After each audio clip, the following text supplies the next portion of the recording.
Welcome to YouTube channel. इस channel को like subscribe तथा अपने दोस्तों में अधिक से अधिक शेयर करिए। आज का टॉपिक है क्षेत्रमिति। इसमें आप पढ़ेंगे समांतर चतुर्भुज, दूसरा समचतुर्भुज। तो समांतर चतुर्भुज क्या होता है? समांतर चतुर्भुज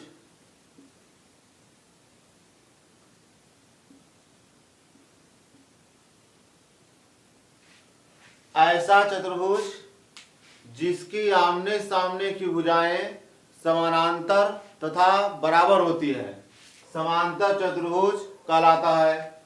इस तरह से रहेगा चतुर्भुज। ऐसा चतुर्भुज जिसकी आमने सामने की भुजाएं समानांतर तथा बराबर होती हैं, समांतर चतुर्भुज कहलाता है।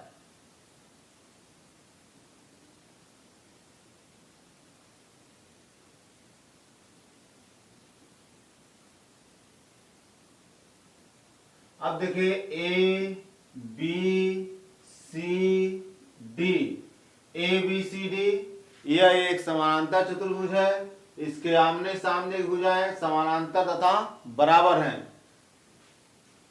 समानांतर चतुर्भुज के विकर्ण एक दूसरे को समद्विभाजित करते हैं। समानांतर चतुर्भुज के जो विकर्ण होते हैं एक दूसरे को समद्विभाजित करते हैं। मतलब मान लीजिए ओ है, जितना डिस्टेंस इसका होगा उतना डिस्टेंस इसका, मतलब ओडी ओबी के बराबर होगा और ओसी ओ ए के बराबर होगा। यानी समानांतर चतुर्भुज के विकर्ण एक दूसरे को समद्विभाजित करते हैं, यानी ओडी ओबी के बराबर होगा और ओ ए ओ सी के बराबर होगा। यदि किसी समानांतर चतुर्भुज के विकर्ण बराबर हो जाएंगे तो वह आकृति एक आयत कहलाती है। यदि किसी समानांतर चतुर्भुज के विकर्ण आपस में बराबर हो जाएं तो वह आकृति आयत हो जाएगी। समांतर चतुर्भुज का क्षेत्रफल, समांतर चतुर्भुज का क्षेत्रफल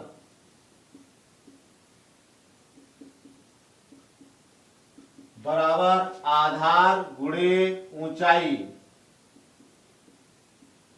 आधार गुणे ऊंचाई।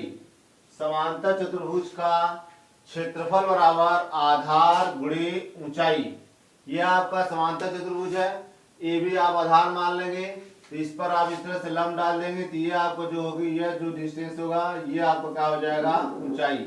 ये आपको क्या हो जाएगी? ऊंचाई।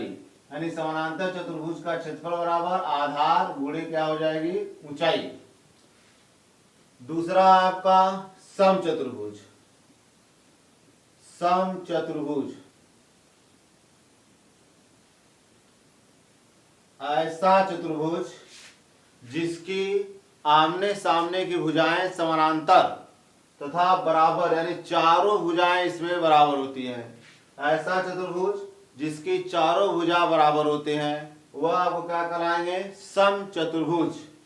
ऐसा चतुर्भुज जिसकी चारों भुजाएं बराबर होती हैं तो वे क्या कहलाएंगे? समचतुर्भुज। समचतुर्भुज के जो विकर्ण होते हैं वह एक दूसरे को 90 डिग्री पर समद्विभाजित करते हैं। यह आपका 90 डिग्री होगा, यह भी आपका 90 डिग्री होगा, यह भी आपका 90 डिग्री होगा, यह भी आपका 90 डिग्री होगा। यानी समचतुर्भुज के जो विकर्ण होते हैं वह एक दूसरे को समद्विभाजित करते हैं और 90 डिग्री पर समद्विभाजित करते हैं। और समचतुर्भुज का क्षेत्रफल बराबर आधार गुणे ऊंचाई भी होता है तथा समचतुर्भुज का क्षेत्रफल बराबर समचतुर्भुज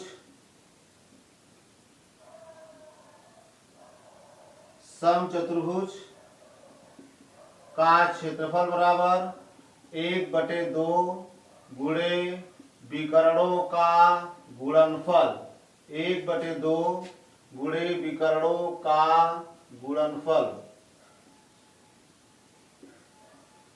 समचतुर्भुज का क्षेत्रफल बराबर 1/2 गुणे विकर्णों का गुणनफल।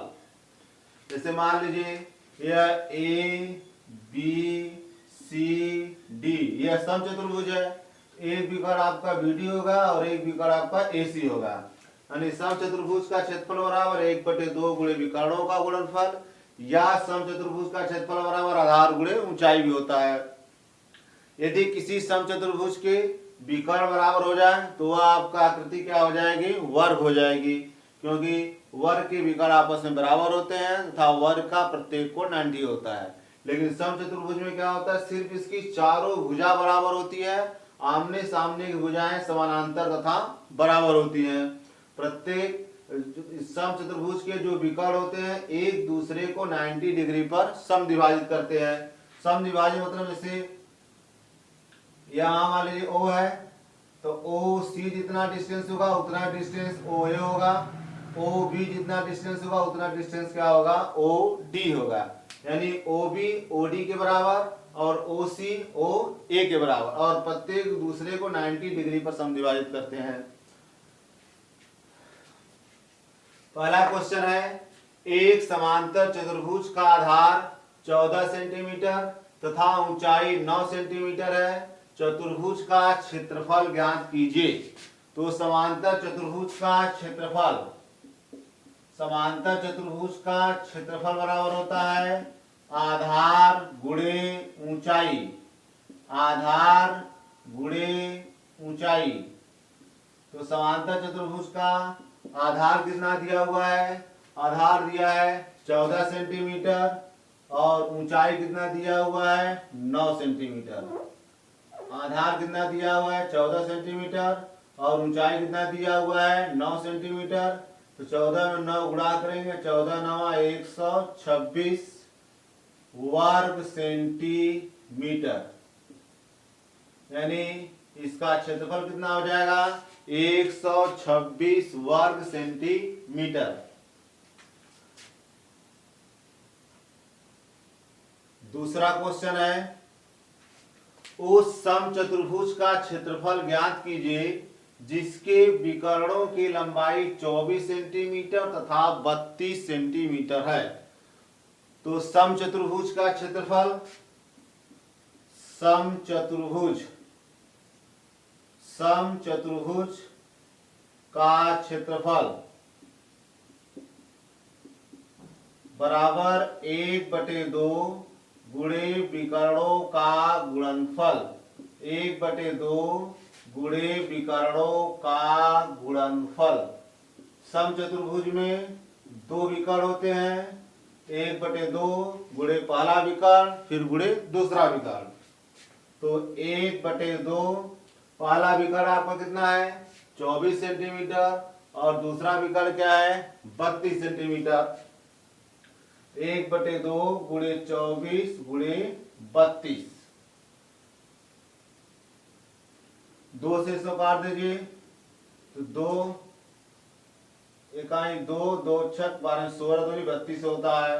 तो ये हो जाएगा 24 गुणे 16, 24 में 16 गुणा कर देंगे तो 16 चौक के 64, 80 लगा 6, 16 दूनी 32, 32 में 6 जोड़ देंगे 38, यानी 384 वर्ग सेंटीमीटर, 384 वर्ग सेंटीमीटर समचतुर्भुज का क्षेत्रफल हो जाएगा। देखिए क्वेश्चन है, उस समचतुर्भुज का क्षेत्रफल ज्ञात कीजिए जिसके विकर्णों की लंबाई 24 सेंटीमीटर तथा 32 सेंटीमीटर है। तो समचतुर्भुज का क्षेत्रफल बराबर 1/2 गुणे विकर्णों का गुणनफल, यानी 1/2 गुणे पहले विकर्ण की लंबाई फिर गुणे दूसरे विकर्ण की लंबाई। तो 1/2 पहले विकर्ण की लंबाई 24 है, दूसरे विकर्ण की लंबाई 32 है। तो 32 में 2 का भाग देंगे, 16 दूनी 32, 16 भाग कट जाएगा, 16 गुणे 24 करेंगे तो 384 वर्ग सेंटीमीटर होगा, जो कि समचतुर्भुज का क्षेत्रफल हो जाएगा। तीसरा क्वेश्चन है, एक समांतर चतुर्भुज का क्षेत्रफल 338 वर्ग मीटर है। यदि इसकी ऊंचाई संगत आधार से दुगनी हो तो इसका आधार एवं ऊंचाई ज्ञात कीजिए।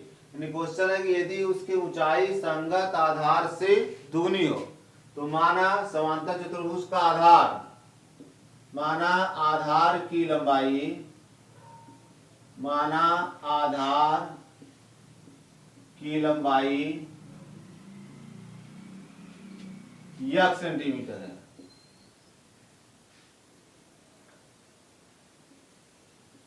माना आधार की लंबाई x मीटर है। यदि इसकी ऊंचाई संगत आधार से दुगनी हो तो ऊंचाई कितनी हो जाएगी? ऊंचाई बराबर क्या हो जाएगी? 2x metre. क्वेश्चन में है कि यदि इसकी संगत ऊंचाई इसकी लंबाई की दुगनी हो तो मान लीजिए समांतर चतुर्भुज के आधार की लंबाई क्या है? x मीटर है तथा उसकी ऊंचाई क्या होगी? 2x metre.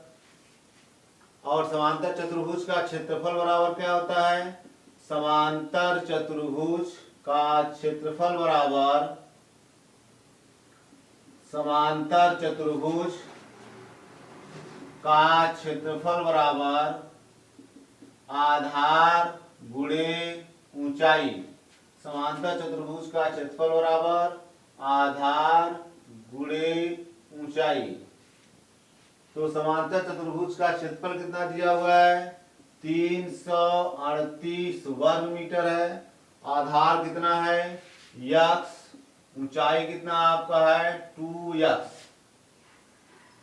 यानी x आपका आधार है और ऊंचाई कितना आपका है? 2x। 2x में x के इंटू करेंगे तो यह होगा 2x स्क्वायर इक्वल टू 338। तो x स्क्वायर बराबर 338 बटे कितना होगा? 2। तो x स्क्वायर बराबर 338 में 2 का भाग दीजिए तो 2 इकाई 2, 1 बचा, 2 छक 12, 2 9 18। यानी x स्क्वायर बराबर 169 हो गया, 169। इसलिए x बराबर प्लस माइनस 13 हो जाएगा। चूंकि यह लंबाई की दृष्टि से है इसलिए x बराबर आप प्लस 13 सेंटीमीटर रखेंगे। इसमें क्या दिया हुआ? मीटर है इसलिए आप मीटर रखेंगे। x की वैल्यू आप 13 मीटर हो गया। अब आपको क्वेश्चन पूछ रहा है कि आधार एवं ऊंचाई ज्ञात कीजिए। तो आधार की लंबाई क्या मानेगा? x metre. इसलिए आधार कितना हो गया? आधार हो गया आपका 13 मीटर। ऊंचाई कितना है? 2x। ऊंचाई आपका 2x है तो x की वैल्यू आपका 13 है इसलिए 13 दूनी कितना हो जाएगा? 26 मीटर। यानी इसका ऊंचाई आपका 26 मीटर हो गया और आधार की लंबाई कितना हो गया? 13 मीटर हो गया। यानी आधार की